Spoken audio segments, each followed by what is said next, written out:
تاسو چې کوم کوېسچن وکړو هغه ډېر زیات اهم دا دی چې یو خو شبقدر د 400 ضلع داسې تحصیل دی چې دا د 400 نه ډېر الګ تلګ دی او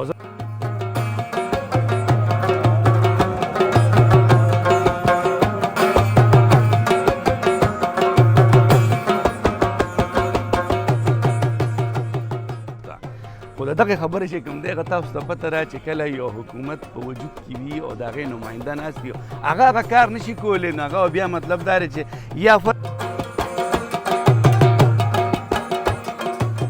زه دا خبره کوم چې کله زموږ د پی ټي آی حکومت رالی نو موږ هغه سټپس واخیستل چې هغه د عوامو په حق وي که رسکیو نعرہ لگے گی ہم ہیں ہم ہیں آسان بس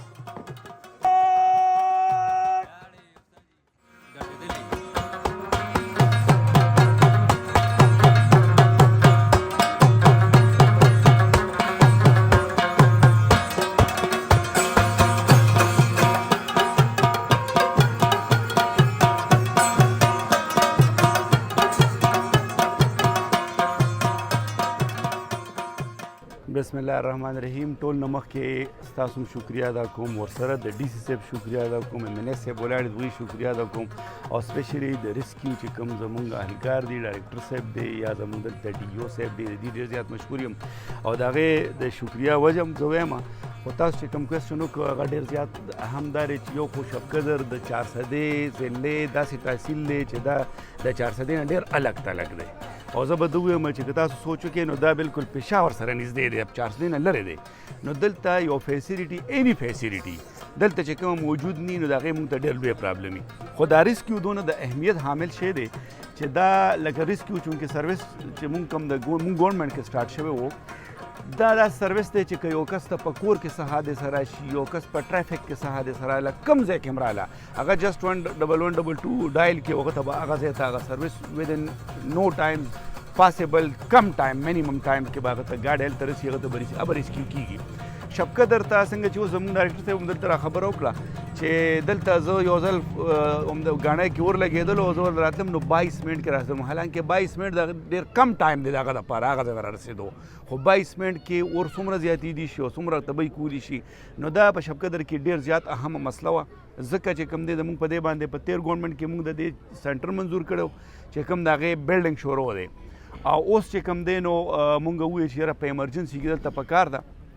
زمونږ ډسټرکټ افیسرز چې څومره دي که ډي سي صاحب دی او که ډي او صاحب دی د ریسکیو یا ډایرکټر صاحب چې دی او زمونږ ایم ان ایس صاحب چې په هغې کې ډېر زیاته منډه ووهله او هغه شکر دی هغه سنټر دلته موږ ته کولو شو زمونږ مقصد چې کوم دی هغه خلک وایي که نه وایي کابل نه دی پکار مڼه پکار ده نو هغه مڼه الحمدلله چې کومه وه هغه موږ دلته اویلیبل کړه تاسو ته دا ګوره زموږ د دې ګورنمنټ ډیګري کالج ګرلز ډیګري کالج دا که تاسو وګورئ شپږ اووه کاله مخکې د دې بلډنګ سټارټ شوی دی خو بلډنګ شته دی نه اوسه پورې به دلته موږ سره سټوډنټان د هغې نه فایده نه اخیسته مونږ هغه په رینټډ بلډنګ کې سټارټ کوو هغې نه نن سبا مطلب دا شپږم اووم کال دی چې هغې نه خلک ماشومان یې ډیګریز اخلي هم سیم به تاسو دا وګڼئ چې دا د هغې نه به زه ووایم چې د اهمیت حامل شی دی ځکه دا زندګو سره ریلیټډ دي نو دا یو ډېر اهمه خبره وه نن الحمدلله دلته چې کوم دی د هغې سنټر قایم شو زه د شاهد اقبال صاحب هم قدر کوم او ستاسو د ټولو صحافیانو قدر کوم او زه تاسو ته دا وایم چې هر پازیټیو کار کې تاسو منډه واخئ د هېڅ دغه نشته خو د دغې خبرې چې کوم دی هغه تاسو ته پته را چې کله یو حکومت په وجود کې وي او د هغې نماینده ناست وي هغه کار نشي کولی نو هغه بیا مطلب دا دی چې یا فرض که د پیتې پرانیستل خبرې که نه نو بیا خو داسې ډېر ځایونه داسې دي چې هغې کې موږ پیتې سره پرانیستې کله چې زما د تېر شوي هغه سره هم زما د دې خبرې شوې وې خو چې ډي او صاحب راغی نو ده د ما ټلیفون وکړو د ده هغه انټرسټ دومره ډېر ماشاءالله شو که چې زما د هغه ټلیفون نه مخکې د ما ته یو پوره دغه تېره کړه چې یاره جي داسې به وکړو داسې به وکړو داسې به وکړو تاسو به پکې ډي جي صاحب سره میلاو شئ سیکرټري صاحب سره هم میلاو شئ او دا سنټر به انشاءالله موږ دلته ودن اویلیبل ریسورسز لکه څه سنټر جوړ شي هغې دپاره برتي کېږي هغه به انشاءالله هغه یو الګ پروسس دی یو اوږد پروسس دی هغې کې به برتي هم کېږي خلک به هم راځي چې کوم لوور سټاف دی به انشاءالله هم د دې شبقدر تحصیل کسان کېږي خو هغه دومره لوی پروسس د حکومت د هغه نه بغیر چې کوم دی دا چرم نه ده ممکنه موږ د هغه د هر څه د هغه د چې کوم هغه خدمات کوي په صحافت هغه باندې څنګه چې تاسو کوئ زه د هغې ټولو ډېر زیات چې کوم دی ستاینه کوم. زه یقینا چې دا چې کوم دی د هر طرف نه چې پازیټیو هغه خدای دې که د یو پولیټیکل پارټي نه کېږي، خدای دې که یو صحافتي شعبې نه کېږي یا د بل ځای نه کېږي، دا هغه پازیټیو دغه به مونږ چې کوم دی ستاینه کوو. خو چې کله داسې قسمه کار کېږي نو په دې کې فاینانسز انوالو وي، او چې کله په یو شي کې فاینانس انوالو وي نو هغه بغیر د ګورنمنټ دغه نه پاسبل نه ده. نو زه به دا ووایم چې زه بیا دا وایم چې د ډي سي صاحب او د ډي او صاحب د سپیشل انټرسټ زه ډېر زیات مشکور یم، ځکه چې ما ته خو دلته مسلې دي خلک راپسې راځي او ما ته به ټلیفون هم کوي، کنزل هم کوي، وینا هم کوي،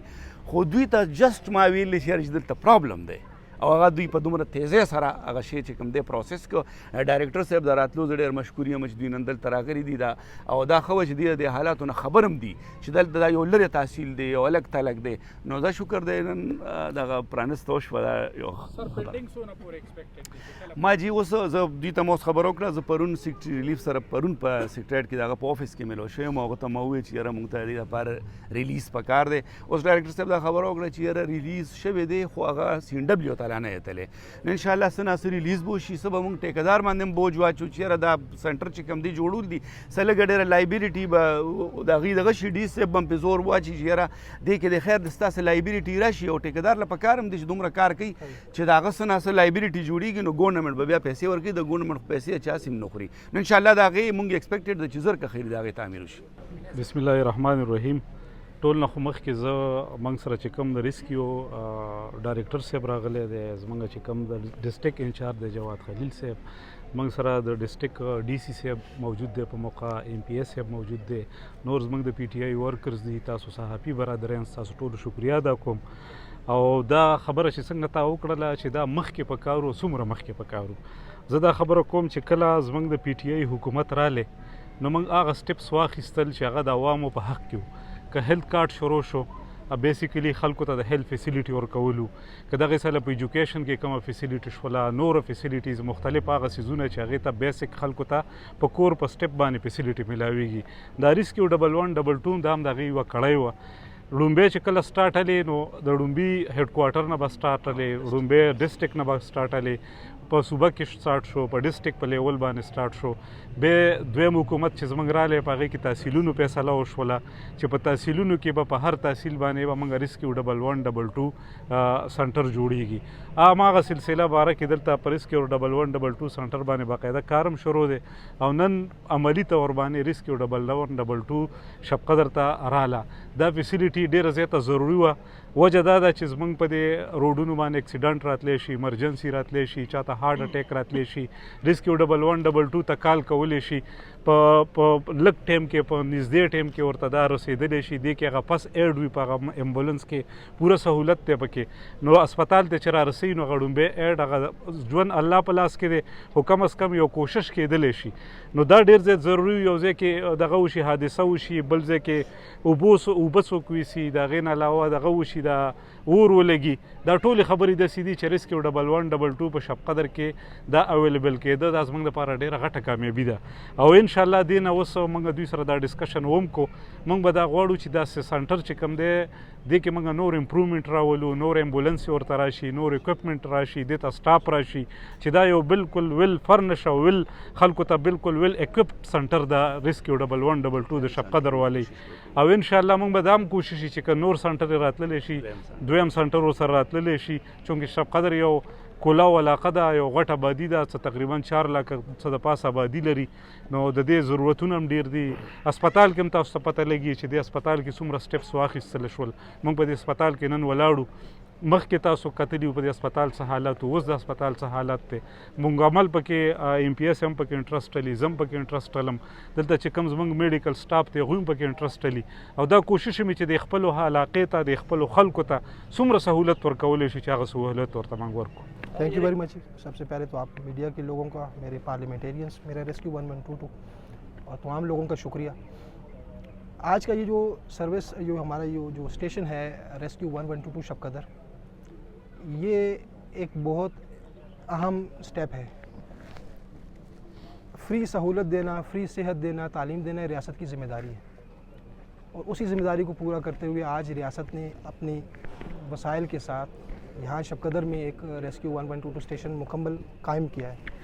इस पर आप देखेंगे आपके पास 4 गाड़ियाँ इधर, आप बाउज़र भी है जो कि इमरजेंसी में जो भी आग लगेगी तो आपके पास फुल फ्लैज यहाँ बाउज़र मौजूद है। तकरीबन 20 से 25 लोग यहाँ पे स्टाफ 3 शिफ्टों में काम करेंगे। इसके साथ जो रेफरल की गाड़ियाँ हैं, अक्सर आपको ये मसला होता था कि यहाँ से आपको हॉस्पिटल चारसदा या पेशावर जाने में मसला होता था, तो रेफरल गाड़ियाँ भी अल्हम्दुलिल्लाह आ गई हैं। और उसके साथ साथ एक मुकम्मल मिनी, आप उसको मोबाइल हॉस्पिटल कह सकते हैं, गाड़ी हमारे पास मौजूद होगी जो हर वक्त आपके पास यहाँ पे अवेलेबल होगी। अक्सर ये होता था कि एक बच्चा डूब गया या किसी को सांप ने काट लिया, मुख्तलिफ़ किस्म की इमरजेंसी से रोड एक्सीडेंट हो गया, तो हॉस्पिटल लाते लाते तक वो बंदा एक्सपायर हो जाता था। तो जैसे साहिबान ने कहा कि इमरजेंसी के सामने ही तो खुदाई काम है, इंसान की क्या हैसियत है कि वो कैसे मुकाबला करे, लेकिन अपने एक बस में जो कुछ हम कर सकते थे, एक इंसान की कोशिश थी, उसमें लगे हुए। बेहतरी तो आएगी। जैसे इन्होंने कहा कि आज से 8-10 साल पहले चारसदा में ये रेस्क्यू 1.22 शुरू हुआ, फिर मुख्तलिफ़ जगहों पे गया, आज शबकदर के अंदर हम खड़े हैं जो जैसे MPA साहब ने कहा थोड़ा डिटैच है बाकी डिस्ट्रिक्ट से। तो शबकदर के अंदर ये आज 4 गाड़ियाँ हैं, इंशाल्लाह हम आगे जाएंगे इससे, इनकी अपनी बिल्डिंग होगी, ये 4 से 10 होंगी, 12 होंगी, तो इंशाल्लाह हम आगे जाएंगे। Thank you.